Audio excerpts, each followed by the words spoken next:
নমস্কার। অধিকারী অ্যাস্ট্রোলজিতে সবাইকে স্বাগত জানাই। আমি কেপি অ্যাস্ট্রোলজার বরুণ অধিকারী। আজ আলোচনা করব বৃশ্চিক রাশির মানুষদেরকে নিয়ে। বৃশ্চিক রাশির মানুষেরা বাস্তব জীবনে কেমন হয়ে থাকেন, এদের স্বভাব চরিত্র কেমন হয়, শৈশব থেকে বার্ধক্য পর্যন্ত কিভাবে অতিবাহিত হয়, কোন কোন রাশির মানুষদের সাথে বৃশ্চিক রাশির মানুষদের বনিপনার জায়গাটা কোনোদিনও ভালো হয় না, কত বছর বয়সের পর থেকে এরা জীবনে উন্নতির মুখ চোখে থাকে, এদের দাম্পত্য জীবন কেমন হয়, সন্তান ভাগ্য কেমন হয়, সমস্ত কিছু ডিটেলসে আলোচনা করব। তো ভিডিওটি সম্পূর্ণ দেখুন। আলোচনা যদি ভালো লাগে লাইক, কমেন্ট এবং শেয়ার করতে পারেন। আমার সাথে যারা পার্সোনালি যোগাযোগ করতে চাইছেন, ভিডিও ডেসক্রিপশানে এবং ইন্ট্রোতেও নাম্বার দেওয়া আছে, আপনারা ফোন করে কিংবা হোয়াটসঅ্যাপের মাধ্যমে যোগাযোগ করতে পারেন। আর জ্যোতিষ সংক্রান্ত যে কোনো তথ্য পেতে চ্যানেলটিকে অবশ্যই সাবস্ক্রাইব করবেন। তো বৃশ্চিক রাশির মানুষেরা বাস্তব জীবনে কেমন হয়ে থাকেন সেটা তো অবশ্যই জানবো। তার আগে জানার চেষ্টা করব বৃশ্চিক রাশির যে সিম্বল আমরা দেখি সেই সিম্বলটার অ্যাকচুয়াল অর্থ কী। বৃশ্চিক রাশি অর্থাৎ কাঁকড়া বিছা। এখন বৃশ্চিক রাশির মানুষদের মনে হতেই পারে কাঁকড়া বিছার সাথে আমাদের আবার কোন বৈশিষ্ট্যের মিল আছে। মিল তো অবশ্যই আছে। দেখুন, কাঁকড়া বিছা মাটি ফুঁড়ে নিচের দিকে ঢুকে যায়, গভীরে প্রবেশ করে, তখন কিন্তু কাঁকড়া বিছাকে আর খুঁজে পাওয়া যায় না। সে অনেক দূর অতিক্রম করে আবার মাটি ফুঁড়ে ওপরে উঠে যায়। তো গভীরতা এই বিষয়টা কিন্তু বৃশ্চিক রাশির মানুষদের মধ্যে লক্ষ্য করা যায়। এরা যে কোনো বিষয়ে গভীরে প্রবেশ করতে পারে, গভীরভাবে যে কোনো বিষয়কে চিন্তা ভাবনা করতে পারে। এরা যাকে ভালোবাসে খুব গভীরভাবে ভালোবাসে, যাকে ঘৃণা করে তাকেও কিন্তু গভীরভাবে ঘৃণা করে, তাকে একদম পছন্দ করতে পারে না। আর একই সাথে বৃশ্চিক রাশি যেহেতু জলতত্ত্বের রাশি, তো এদের মধ্যে সেন্টিমেন্ট, ইমোশন কিন্তু খুব বেশি থাকে। এছাড়া কাঁকড়া বিছা কিন্তু বিষধরও হয়ে থাকে। আর এদের লর্ডকে মঙ্গল গ্রহ।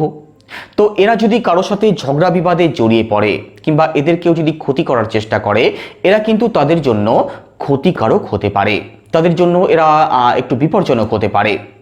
তাদেরকে এরা খুব সহজে ছেড়ে দেয় না, কিংবা এদের যদি কেউ অপমান করে কিংবা কোনো খারাপ কথা বলে, সেটাকে কিন্তু বৃশ্চিক রাশির মানুষেরা খুব সহজে ভুলে যেতে পারে না।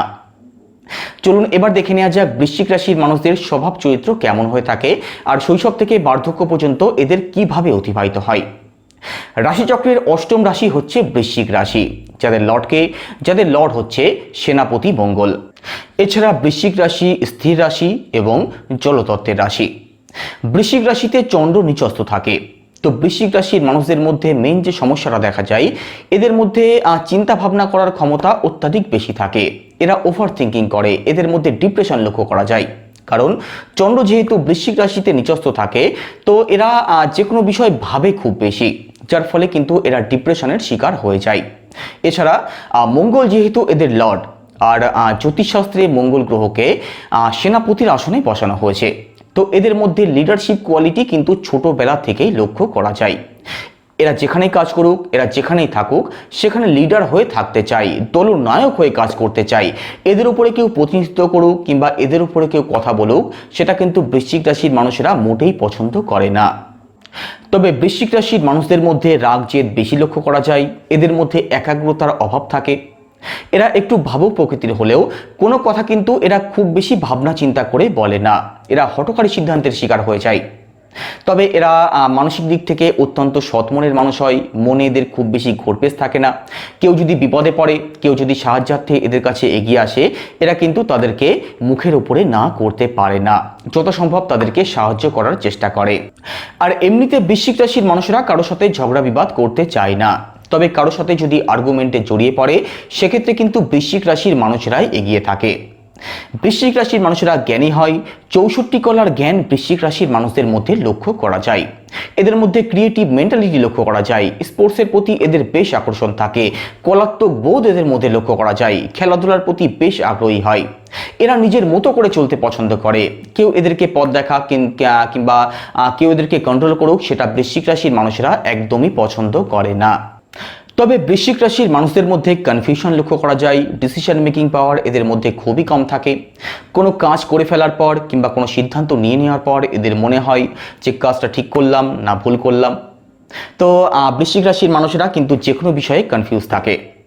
শৈশবে এদের মধ্যে বেশ চঞ্চলতা লক্ষ্য করা যায়। এরা অস্থির প্রকৃতির হয়ে থাকে।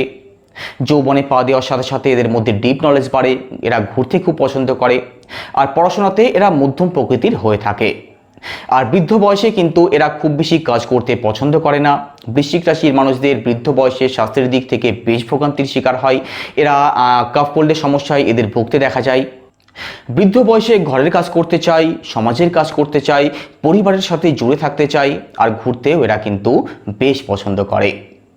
এবার আলোচনা করব কত বছর বয়সের পর থেকে বৃশ্চিক রাশির মানুষদের জীবনে উন্নতি আসে, ভাগ্যের সাপোর্ট পায়।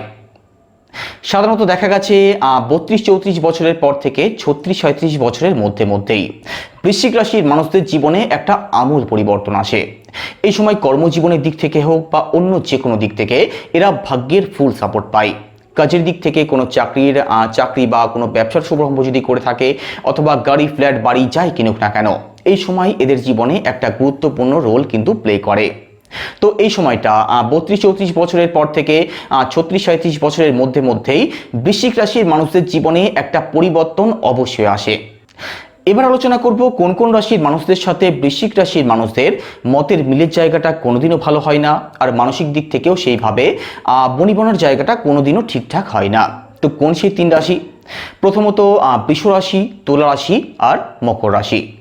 এই 3 রাশির মানুষদের থেকে আপনাদেরকে একটু সাবধানে থাকতেই হবে, কারণ আপনার ঘর পরিবারে কিংবা আপনার পরিচিতি সার্কেলে যদি এই 3 রাশির মানুষরা থেকে থাকে, দেখবেন আপনাদের সাথে এদের মতের মিলের জায়গাটা কোনোদিনও সেইভাবে হবে না। এছাড়া এই 3 রাশির মানুষরা আপনাকে সর্বসম্মুখে বদনাম করতে পারে, আপনাকে হাসির পাত্র করতে পারে। এছাড়া মতের মিলের দিক থেকেও এদের সাথে আপনাদের কিন্তু সেই জায়গাটা কোনোদিনও আসবে না। তো এই 3 রাশির মানুষদের সাথে মেলামেশা করার সময় আপনাদেরকে একটু সাবধানে থাকতেই হবে। এবার আলোচনা করব বৃশ্চিক রাশির মানুষদের দাম্পত্য জীবন সাধারণত কেমন হয়ে থাকে।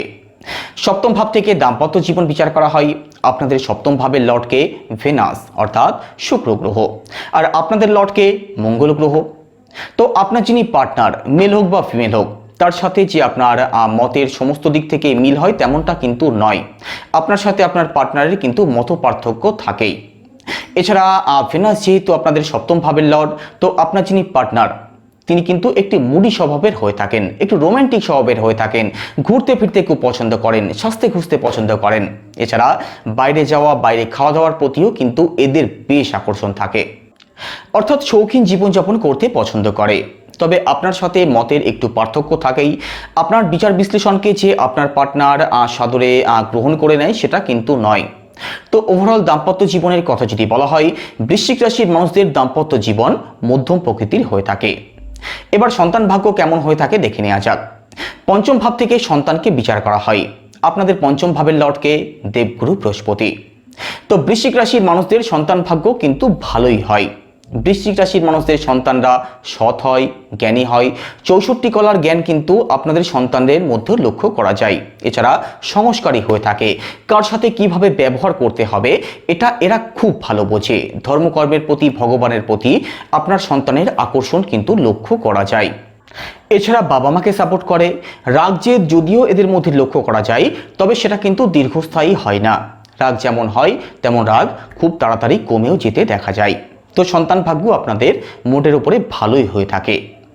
তো এই ছিল আজকের আলোচনা এখানে শেষ করব। আলোচনা কেমন লাগছে অবশ্যই কমেন্টে জানাবেন, আর কোনো কিছু যদি জিজ্ঞাসা থাকে সেটাও কমেন্ট করে জানাবেন। আমি পরবর্তী কোনো ভিডিওতে সেটা নিয়ে অবশ্যই আলোচনা করার চেষ্টা করব। সবাই ভালো থাকবেন, নমস্কার।